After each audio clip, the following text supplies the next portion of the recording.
अथ श्रीलक्ष्मी अष्टोत्तरशतनामावलिः। ॐ प्रकृत्यै नमः।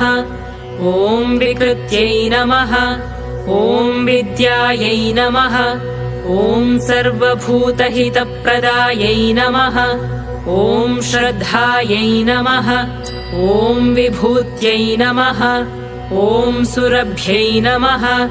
ॐ परमात्मिकायै नमः। ॐ वाचे नमः। ॐ पद्मालयायै नमः।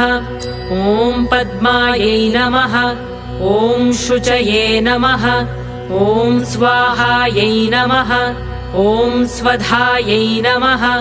ॐ सुधायै नमः। ॐ धन्यायै नमः। ॐ हिरण्मय्यै नमः। ॐ लक्ष्म्यै नमः। ॐ नित्यपुष्टायै नमः। ॐ विभावर्यै नमः। ॐ आदित्यै नमः। ॐ दित्यै नमः। ॐ दीप्तायै नमः। ॐ वसुधायै नमः। ॐ वसुधारिण्यै नमः। ॐ कमलायै नमः। ॐ कान्तायै नमः। ॐ कामाक्ष्यै नमः। ॐ कमलसम्भवायै नमः। ॐ अनुग्रहप्रदायै नमः। ॐ बुद्ध्यै नमः। ॐ अनघायै नमः। ॐ हरिवल्लभायै नमः। ॐ अशोकायै नमः। ॐ अमृतायै नमः। ॐ दीप्तायै नमः। ॐ लोकशोकविनाशिन्यै नमः। ॐ धर्मनिलयायै नमः। ॐ करुणायै नमः। ॐ लोकमात्रे नमः। ॐ पद्मप्रियायै नमः। ॐ पद्महस्तायै नमः।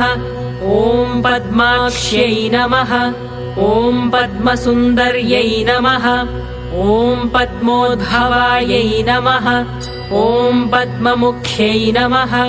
ॐ पद्मनाभप्रियायै नमः। ॐ रमायै नमः। ॐ पद्ममालाधरायै नमः। ॐ देव्यै नमः। ॐ पद्मिन्यै नमः। ॐ पद्मगन्धिन्यै नमः। ॐ पुण्यगन्धायै नमः। ॐ सुप्रसन्नायै नमः। ॐ प्रसादाभिमुख्यै नमः। ॐ प्रभायै नमः। ॐ चन्द्रवदनायै नमः। ॐ चन्द्रायै नमः। ॐ चन्द्रसहोदर्यै नमः। ॐ चतुर्भुजायै नमः। ॐ चन्द्ररूपायै नमः। ॐ इन्दिरायै नमः। ॐ इन्दुशीतलायै नमः। ॐ आह्लादजनन्यै नमः। ॐ पुष्ट्यै नमः। ॐ शिवायै नमः। ॐ शिवाकर्यै नमः। ॐ सत्यै नमः। ॐ विमलायै नमः। ॐ विश्वजनन्यै नमः। ॐ तुष्ट्यै नमः। ॐ दारिद्र्यनाशिन्यै नमः। ॐ प्रीतिपुष्करिण्यै नमः। ॐ शान्तायै नमः। ॐ शुक्लमाल्याम्बरायै नमः। ॐ श्रियै नमः। ॐ भास्कर्यै नमः। ॐ बिल्वनिलयायै नमः। ॐ वरारोहायै नमः। ॐ यशस्विन्यै नमः। ॐ वसुन्धरायै नमः। ॐ उदाराङ्गायै नमः। ॐ हरिण्यै नमः। ॐ हेममालिन्यै नमः।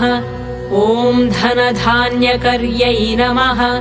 ॐ सिद्ध्यै नमः। ॐ स्त्रैण्यसौम्यायै नमः। ॐ शुभप्रदायै नमः।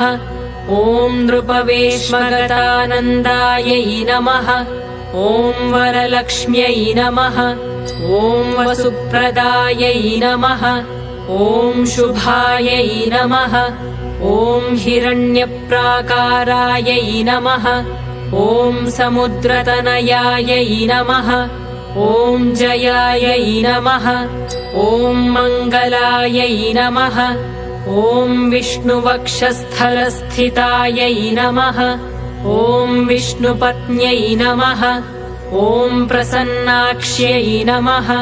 ॐ नारायणसमाश्रितायै नमः। ॐ दारिद्र्यध्वंसिन्यै नमः। ॐ देव्यै नमः। ॐ सर्वोपद्रवनिवारिण्यै नमः। ॐ नवदुर्गायै नमः। ॐ महाकाल्यै नमः। ॐ ब्रह्मविष्णुशिवात्मिकायै नमः। ॐ त्रिकालज्ञानसम्पन्नायै नमः। ॐ भुवनेश्वर्यै नमः। इति श्रीलक्ष्मी अष्टोत्तरशतनामावलिः।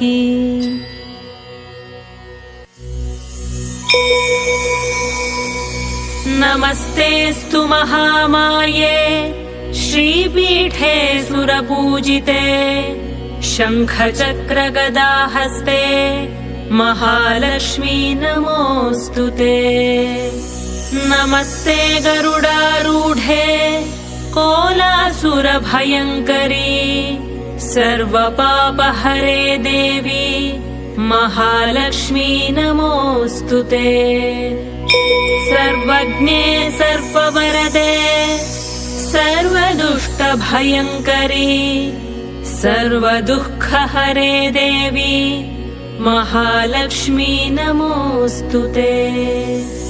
सिद्धिबुद्धिप्रदे देवी भुक्तिमुक्तिप्रदायिनी मन्त्रमूर्ते सदा देवी महालक्ष्मी नमोऽस्तु ते।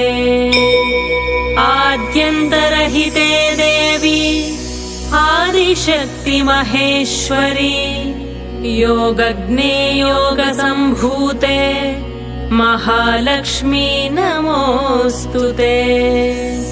स्थूलसूक्ष्ममहारौद्रे महाशक्ति महोदरे महापापहरे देवी महालक्ष्मी नमोऽस्तु ते।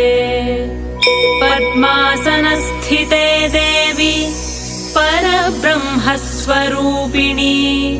परमेशी जगन्मातः महालक्ष्मी नमोऽस्तु ते।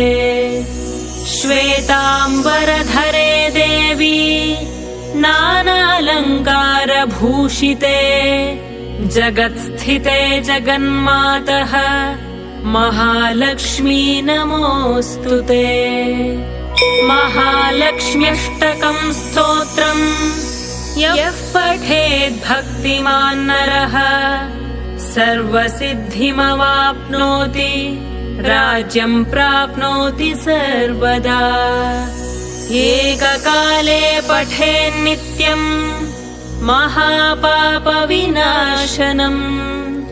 द्विकालम् यः पठेन्नित्यम् धनधान्यसमन्वितः त्रिकालम् यः पठेन्नित्यम् महाशत्रुविनाशनम् महालक्ष्मीर्भवेन्नित्यम् प्रसन्ना वरदा शुभा।